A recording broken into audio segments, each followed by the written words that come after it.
Hi, how are you? I'm good. How are you? I'm really good. Thanks for asking.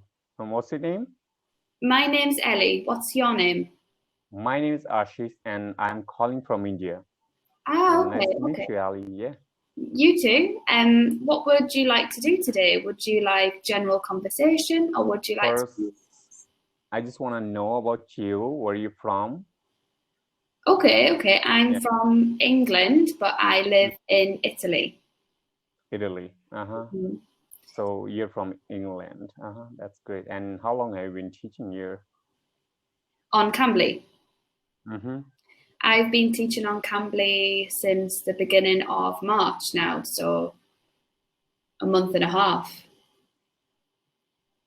Oh, that's so you're quite new. hmm but I was a teacher in a school before coronavirus Where? in Italy.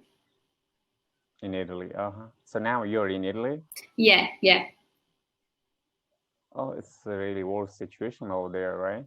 yeah. It's I live in Rome, so it's not as bad here. I know it's really bad in the Mm-hmm. north, but yeah, we can't really leave the house unless it's to go to the supermarket. Same situation is here in India. It's really worse now. So what's it like there? Okay, sorry. What's it like in India? We're not allowed to go out. The same situation where you know what in the room we're packed, so we don't go. We cannot enjoy. It's kind of crazy for us, Mm, and we're not sure about that. So when we're gonna be free mm. And how long have you been in lockdown? for a month and a half, I Wow, guess. that long. Exactly. And what do you do? Are you a student or do you work? Well, I was a student. Now I'm a teacher, part-time teacher. Ah, okay, okay. So what do you teach? Hmm. English. Ah, okay, cool, cool. So, Yeah.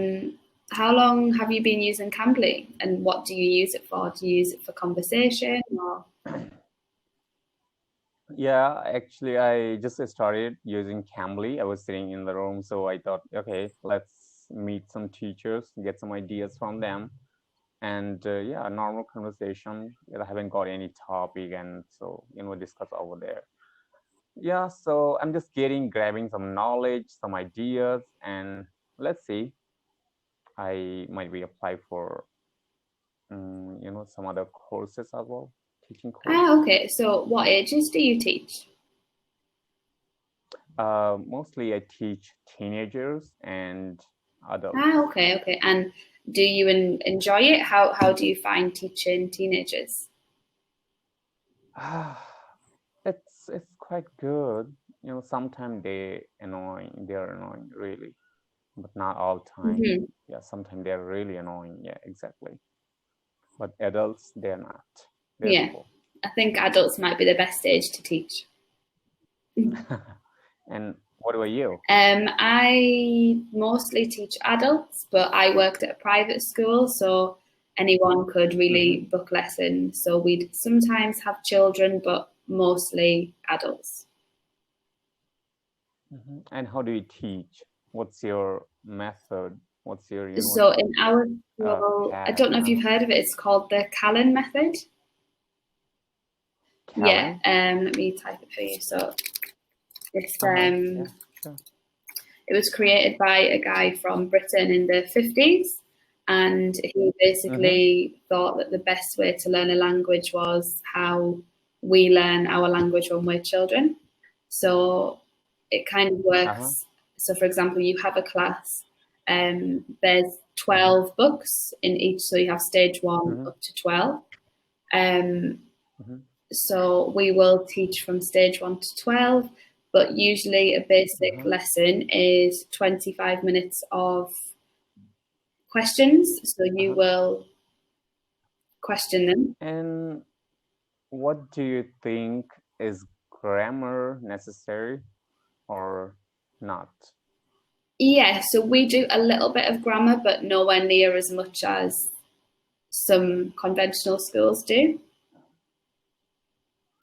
because the As questions, for native yeah. speaker, I guess grammar is really necessary because they don't know how to speak. Yeah, but it doesn't matter.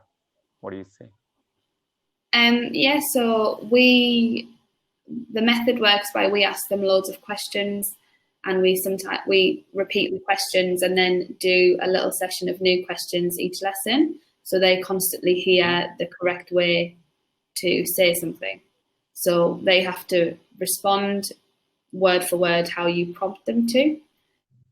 We go through a little bit of grammar, but learn that by listening and picking it up. Yeah, listening is the really best method, I guess. And while you're listening, when we were a child, we learned our language while listening and imitating them. Yeah, that's the whole idea of the method, and I think it's quite good. Yeah, but for really hard even I am a non-native speaker, so it was when I started learning. So I learned first grammar, and I learned speaking, and yeah, while I was learning, I was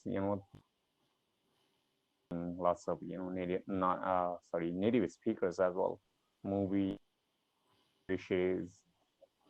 Mm-hmm. Yeah. So what method do you teach with? How do you teach your classes? Well, I don't have a method now, but I teach first grammar just a little bit, and then most part I focus on that. So conversation about topic, about daily things, sentence, that kind of thing. Yeah. Okay, that sounds good. It's totally dependent. There is no, you have to consider it, and if you're gonna follow that method, so people don't really easily know. The thing is that you have to understand your student. So how they're catching your words, your things, that exactly matter. If your student is not going to understand the method you're teaching, then you have to change. Yeah, so do you teach in English, or do you speak their language a little bit as well? I don't use actually my native language while I'm teaching. I do teach, I use mostly English. Okay. Yeah, people often say that. Because if you're gonna learn, then you have to leave your language. Yeah. If you're learning the language, then you need to use that language exactly, and you have to think about that language as well. So it was like, yeah, I agree. I can't see you. I don't know if it's a bad connection. Can you still? Exactly, yeah. I can't still I can't see you because it's totally dark. I can see myself here, but I'm not able to see you. Yeah, I think it must be a bad connection. Yeah, it's totally boring day here, so I'm not feeling good as well. My throat is pain. Okay. My voice is also hard. Yeah, and are you teaching lessons online with the students? Yes. Yeah. Now over Skype, but yeah, I'm planning to teach offline as well. Let's see. Because of coronavirus, I haven't decided yet. But yeah, after going down coronavirus, I'll definitely start my institute, or maybe I'll give online classes. Okay, cool. And for sure. How do you find teaching online? Do you like doing it? It's quite well, but not compared to if you're talking about the offline and online. So I would definitely recommend offline is the really best. So would you prefer in person? Yeah, exactly, in person. Yeah, I think so. in person you can learn more, what you can teach them, you can make them understand, but online you have to it's it's kind of, you cannot give them proper time. So it's kind of, your time is running and you're just making them understand. You don't have notebook and you don't have pen, so you cannot make them understand. You cannot tell them personally, so this is the thing you have to do by this way. Offline is really quite easy, so you can tell them just sit by me and just focus on that. Yeah, especially if it's maybe teenagers, they might find it more difficult to focus, right, online. Yeah. Yeah. Yeah. And what about you? Do you prefer online or offline? In person?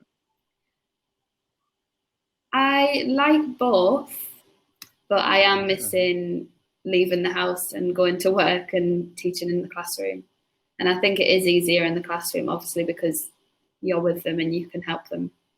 But I think online is really handy too. Like I think it's good that we have the option too.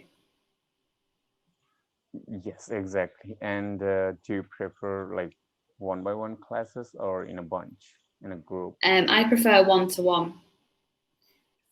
That's really quite good. Yeah, I do prefer as well one-to-one. Yeah.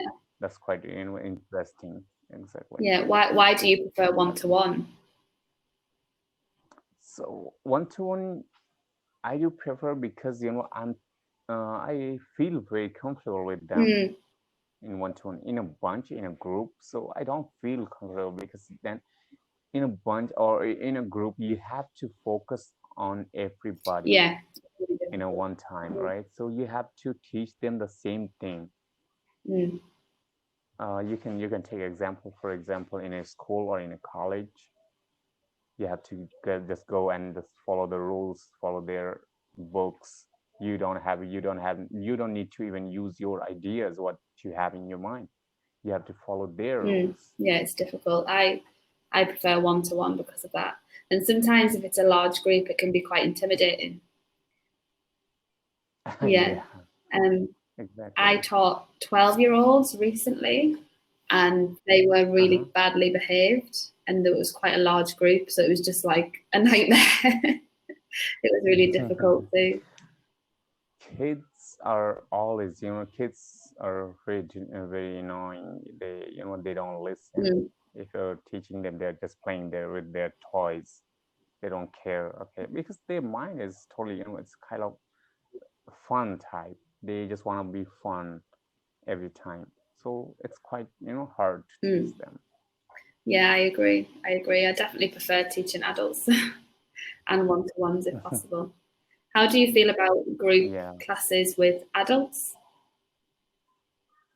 I feel really comfortable. I feel so grateful when I teach adults, because they catch very easily, very conveniently, and even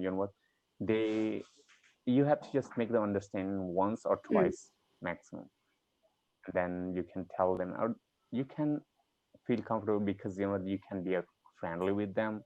But with with kids, you can be like friendly. Yeah. What do you say? Yeah, I agree. I think adults are definitely the better option if possible. So are you teaching just adults online, or are you also teaching the teenagers? Now adults, but I'm planning to teach teenagers as well now. Let's see. Okay. It's good that we're able to work from home because a lot of people aren't able to. Exactly, yeah. But yeah, if you're a teacher, then you need to focus on everybody. Whether it's kids or teenager or adults, you have to focus, you have to teach them as well.